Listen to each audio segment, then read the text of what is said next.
ஆப்கி அதாலத்தில் producer director Mahesh but மீது உள்ள குற்றச்சாட்டு. இவர் செகுலரிசம் என்ற பெயரில் தனக்கென ஒரு கடையை நடத்துகிறார். பட் சார், நாட்டுல உங்களை முஸ்லிம்களின் மீட்பர், அவங்களோட மசீஹான்னு நீங்க ஒரு இமேஜை உருவாக்க நினைக்கிறீங்களா? ஒருவேளை அது உண்மையினே வச்சுக்கலாம். இதனால எந்த துறையில எனக்கு லாபம் கிடைக்குது? எந்த சிம்மாசனத்துல உட்கார்ந்து நான் ஆட்சி நடத்துறேன்? அததான் நாங்களும் தெரிஞ்சுக்க கேக்குறோம். நீங்க எந்த சிம்மாசனத்தை பிடிக்க ஆசைப்படுறீங்க? அதாவது பாத்தீங்கன்னா, ஒவ்வொரு மனுஷனும் ஒவ்வொரு வேலை செய்யறதுக்கு பின்னாடியும் ஒரு காரணம் இருக்கும். எனக்கு செக்குலரிசம் பத்தி பேச வேண்டிய அவசியம் இருக்கு. ஏன்னா என் வாழ்க்கை அந்த வழியோட சேர்ந்து வளர்ந்திருக்கு. நான் பிறந்த வீடு ஃபண்டமெண்டலிசம் தாக்கம் உள்ள வீடு. அதுல எங்க அம்மா கூட பாதிக்கப்பட்டிருக்காங்க. நாம மைனாரிட்டிஸ் பத்தி பேசும்போது இந்தியாவின் செக்குலரிசம் பத்தி பேசுறோம், இந்தியாவை பத்தி பேசுறோம். இந்த வலி அப்புறம் வேதனை அதையெல்லாம் இந்த புத்தகத்தை படிச்சுட்டு சொல்லல. அத நாங்க அனுபவிச்சிருக்கோம், அதுலயே வாழ்ந்திருக்கோம். நாங்க அனுபவிச்சதுனாலதான் இப்போ வெளிப்படையா சொல்றோம். பட் சார், நீங்க இந்தியாவை பத்தி பேசுறீங்க, ஆனா உங்க காதல, உங்க உணர்ச்சிகளை பாகிஸ்தான்ல போய் வெளிப்படுத்துறீங்கன்னு குற்றச்சாட்டு இருக்கு. பாகிஸ்தான் பாத்தீங்கன்னா அது ஒரு சவுத் ஏஷியன் கண்ட்ரி. நம்ம பெரியவங்க இருந்தாங்க, அவர் பேரு மோகன்தாஸ் கரம்சந்த் காந்தி. பிரிவினை நடந்தப்ப கூட 6 மாசம் பாகிஸ்தான்ல போய் வாழணும்னு சொன்னாரு. பாகிஸ்தான்ல இன்னைக்கும் எங்க அம்மா இறந்ததுக்கு அப்புறம் எனக்கு இன்னொரு அம்மா கிடைச்சிருக்காங்க. ஹமீத் ஹரூன் நிறுவனத்தோட சிஇஓ அவங்க என்ன மகனா ஏத்துக்கிட்டாங்க. என் மேல இங்க துப்பாக்கி சூடு நடந்தா அவங்க அங்கிருந்து எனக்காக பிரார்த்தனை பண்றாங்க. நான் ட்ரைபலிசத்தை சப்போர்ட் பண்றது இல்ல. அதுல என்ன சொல்றாங்கன்னா, நீங்க பாகிஸ்தான்ல போய் அவங்கள திட்டலன்னா, நீங்க பாகிஸ்தான் அழியறத பத்தி பேசலன்னா, நாங்க உங்களை இந்தியன்னு ஏத்துக்க மாட்டோம்னு சொல்றாங்க. அதாவது பட் சார், இந்தியன் ஆர்டிஸ்ட் பாகிஸ்தான்ல போய் பர்ஃபார்ம் பண்ண அனுமதி இல்ல. அவங்க கான்சர்ட் நடத்த முடியாது, ஷோஸ் நடத்த முடியாது. அப்படின்னா என்னன்னா, அவங்க நம்மள தவறா நடத்துறாங்கன்னா நாமளும் தவறா நடந்துக்கணுமா? நாம எப்ப பெரியவங்க ஆகிறது? நாம பெரியவங்களா இருந்தா அவங்க கைய புடிச்சுக்கிட்டு அவங்க போக வேண்டிய பாதையில கூட்டிட்டு போகணும்.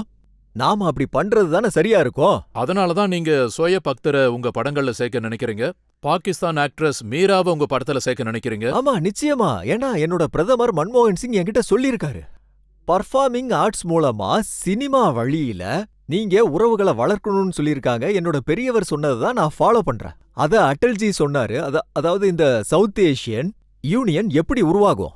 கற்பனை பண்ணா மட்டும் போதாது, இறங்கி செயல்படணும். அப்பதான் எதுவா இருந்தாலும் நடக்கும். ஒரு நாள் காலையில எழும்போது திடீர்னு சவுத் ஏஷியன் யூனியன் உருவாகுமா? அதுக்காக வேலை பார்க்கணும். அதுக்காக தான் வேலை பார்க்கறோம். அப்பதான் உறவுகள் வளரும். சார், நீங்க அதுக்கு தான் முயற்சி பண்றீங்களா, இல்ல உங்க படத்துக்கு மார்க்கெட்டை தேடுறீங்களா? இல்ல, பாகிஸ்தான்ல மார்க்கெட்லாம் இல்ல. பாகிஸ்தான்ல மார்க்கெட் இருக்குன்னா பெரிய ஸ்டாருக்கு மட்டும்தான் இருக்கு. அங்கேயும் இங்கே மாதிரி தான் பெரிய ஸ்டார்கள் நடிச்ச படத்துக்கு மட்டும்தான் ஆர்வம் காட்டுறாங்க. பாகிஸ்தானுக்கும் டெல்லிக்கும் ரொம்ப தூரம். அது மெதுவா ரொம்ப கட்டுப்பாடுகள் கூட தான் அவங்க கதவை திறப்பாங்க. ஆனா ஒரு விஷயம் உண்மை, எனக்கு பாகிஸ்தான்ல கிடைக்கிற டேலண்ட்ஸ், அதாவது இப்ப இருக்கிற அவைலபிள் டேட்ல, அதனால இங்க இருக்கிற பிலிம் இண்டஸ்ட்ரி பயனடைஞ்சிருக்கு. அங்கிருந்து மியூசிக் கொண்டு வந்தோம். மர்டர் எடுத்துக்கங்க, ஜஹர் எடுத்துக்கங்க, இப்ப நம்மளோட கேங்ஸ்டர் பாருங்க.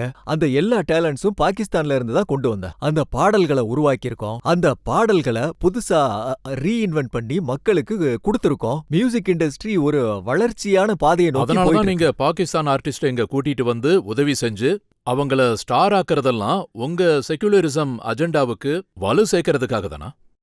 இல்ல, கடையும் நடக்குது. ஆனா செகுலரிசம்ங்கிறது எப்போ கெட்ட வார்த்தையா மாறிச்சு? எனக்கு ஒரு விஷயம் புரியவே இல்ல. அதாவது காந்தியின் கொள்கைகளை தாக்குறது தேசபக்தியா? இது எப்ப மாறிச்சு? எதிரிகள் இத சூடோ செகுலரிசம்னு சொல்றாங்க. ஒரு கவிதை இருக்கு, அதை நான் இங்க சொல்றேன். அப்போ இங்க இருக்கிற சூழ்நிலை மாறும். कि क्यों अपनी तरह जीने का अंदाज छोड़ दें, क्या है हमारे पास इस अंदाज के सिवा? நமக்கு இருக்கிற சொத்து இது ஒண்ணுதான். என்னோட ஸ்டைல நான் விட்டு கொடுக்க மாட்டேன். நீங்க எங்கள உங்க வீட்டு திண்ணையில நிக்க வச்சாலும் சரி, இல்லைனாலும் சரி, அது உங்க இஷ்டம். இது என்னோட வாழ்க்கை முறை. 57 வருஷமா நான் வாழ்ந்துட்டேன். இனிமேலும் நான் என்னோட வாழ்க்கையை இப்படிதான் வாழப் போறேன். நான் உங்ககிட்ட எதுவுமே எதிர்பார்க்கல.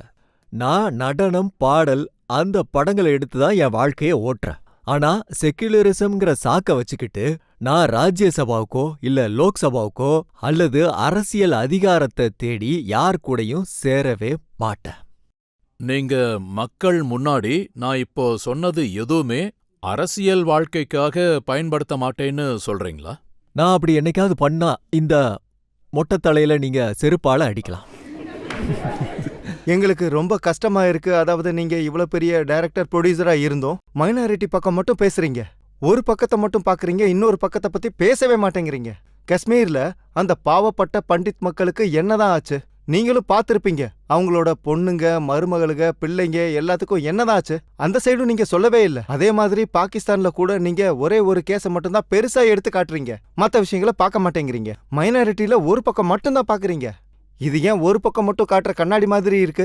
உங்கள மாதிரி பெரிய மனுஷன் இந்த மாதிரி ஒரு பக்கமா பேசுறது எங்களுக்கு ரொம்ப கஷ்டமா இருக்குது. இப்போ நீங்க கேள்வி கேட்டீங்க, ஆமா சார். நீங்களே ஜட்ஜ்மெண்ட்டும் கொடுத்துட்டீங்க. அப்படிலாம் இல்ல இல்ல இல்ல, நீங்க என்ன பேசவே விடலையே. சார். என்ன நீங்க தான் அதை ஆரம்பிச்சீங்க. சரி சொல்லுங்க சார். உங்க மைண்ட்ல ஏற்கனவே ஜட்ஜ்மெண்ட் உட்கார்ந்துருக்கு. சொல்லுங்க சார். உங்களுக்கு யார் சொன்னது நான் காஷ்மீருக்கா வளர்ச்சிக்காக குரல் கொடுக்கவே இல்லைன்னு? நான் தனி ஆளா நின்னு ஆரம்பத்துல இருந்தே காஷ்மீரி பண்டிட் இஷ்யூ நடந்ததுல இருந்து அப்ப இருந்து இப்ப வரைக்கும் குரல் கொடுத்துக்கிட்டு இருக்க. உங்களுக்கு யார் சொன்னாங்க பாகிஸ்தான்ல கோயில்களை இடிக்கும் போது அந்த விஷயமா பாகிஸ்தான்ல எனக்கு இருக்கிற நண்பர்கள் கிட்ட, அங்க இருக்கிற மீடியா கிட்ட, அவங்க கிட்ட லெட்டர் எழுதி அதை எதிர்த்து குரல் கொடுங்கன்னு சொன்னேன். அது எதுவுமே உங்களுக்கு தெரியல. இப்படி ஏதாவது விஷயம் பண்ணா ஒவ்வொன்னையும் பிரஸ் ரிலீஸ் மூலமா நான் உங்களுக்கு சொல்லணுமா? நான் அப்படி பண்ணா இவரு குற்றம் சாட்டுவாரு, நீங்க பப்ளிசிட்டிக்காக தான் பண்றீங்கன்னு. நான் ஏதாவது பண்ணா பப்ளிசிட்டிக்காக தான் சொல்றாங்க. நான் பண்ணிட்டு சொல்லேன்னா நீங்க சொல்றீங்க பண்ணவே இல்லைன்னு. செத்துறவா? நான் உங்களை சாக சொல்லவே இல்லையே சார். வேற என்ன பண்ணணும்? ஏதாவது பண்ணிட்டு சொன்னா பப்ளிசிட்டிக்காக தான் பண்றேன்றாங்க.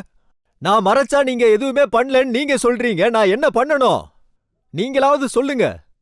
இன்னும் எவ்வளவு நாளைக்கு தான் நின்னு ஒவ்வொரு டைமும் வாழ்க்கைக்கு விளக்கத்தை சொல்லிக்கிட்டு இருக்கணும்? ஜக்கம் படம் எடுத்தா ஓடுறது இல்ல, மர்டர் படம் எடுத்தா இவங்க செருப்பால அடிக்கிறாங்க. வேற என்னதான் பண்றது? நீங்க சொல்லுங்க. நீங்கெல்லாம் சொல்லுங்க. இப்போ உங்ககிட்டயே கேக்குறேன். ஜக்கம் பார்க்க போக மாட்டேன்றீங்க, மர்டர் படத்தை எடுத்தா இப்படி பார்ட்டில நின்னு அவமானப்படுத்துறீங்க. என்ன பண்ண சொல்றீங்க? அத மீறி ஏதாவது பண்ணா பப்ளிசிட்டிக்காக தான் பண்றீங்கன்னு இவரு சொல்றாரு. பட் சார், எல்லா பக்கமும் பிரச்சனையில மாட்டிக்கிட்டீங்க போல தெரியுது. சார் நீங்க பயப்படாதீங்க, உங்க கூட நாங்க இருக்கோம். இத விட என்ன அந்த ரவி பூஜாரி சுட்டே தள்ளி இருக்கலாம். விடுங்க. மீடியாவும் எனக்கு சப்போர்ட் பண்ணல, நீங்களும் எனக்கு சப்போர்ட் பண்ணல. போங்க. நான் தனியா தான் வந்தேன், தனியாவே போய்க்கிறேன். உங்களோட என்டோர்ஸ்மெண்ட் எனக்கு தேவையில்லை.